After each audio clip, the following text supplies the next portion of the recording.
जहां विवाद करना हो इनके लोग सबसे आगे रहते हैं। उस समय भी टिकट कितनी महंगी थी कि इंडिगो फ्लाइट से ही सरकार झुक गई है। फ्लाइट ही झुका दे रही है सरकार को। आखिरकार कारण क्या है? तो अब इतने महंगे में कौन, जूते पहनने वाले भी नहीं बैठ सकते, महंगे जूते पहनने वाले भी नहीं बैठ सकते। डॉक्टर राम मनोहर लोहिया जी ने कहा था कैपिटलिस्ट किल्स कैपिटलिस्ट। इसीलिए मैंने कहा राष्ट्रवादी पार्टी राष्ट्रवादी पार्टी है। भारतीय जनता पार्टी राष्ट्रवादी पार्टी तो बोलते हैं अपने आप को, लेकिन राष्ट्रवादी पार्टी भी है। राष्ट्रवादी पार्टी भी है। जहां विवाद करना हो इनके लोग सबसे आगे रहते हैं।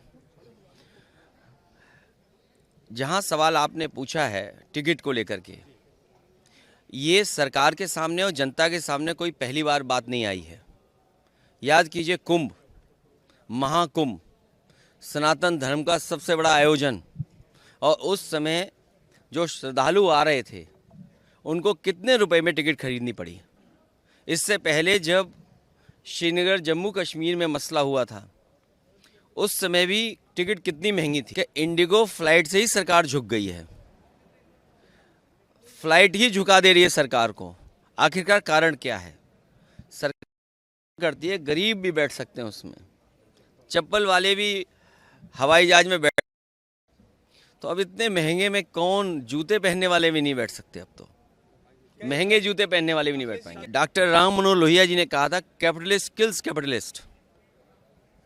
और जब पूंजीवादी हावी हो जाएंगे सरकार पर तो ऐसा ही आपको देखने को मिलेगा। सुनने में आ रहा है जो बोर्ड ऑफ डायरेक्टर्स में सब भारतीय जनता पार्टी के लोग हैं। मुझे नहीं पता भारतीय जनता पार्टी क्या कहना चाहती है।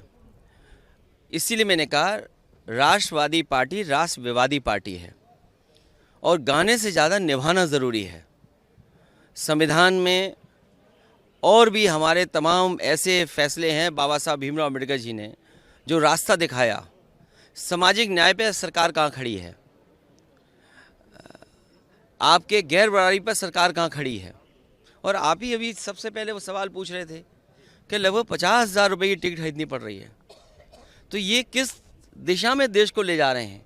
इसलिए गाने से ज़्यादा निभाना, और उसका भाव क्या था कि देश स्वतंत्र हो, आज़ाद हो, आज़ादी के बाद यहाँ के कानून से काम हो, न्याय मिले लोगों को। सामाजिक न्याय कितना मिल रहा है?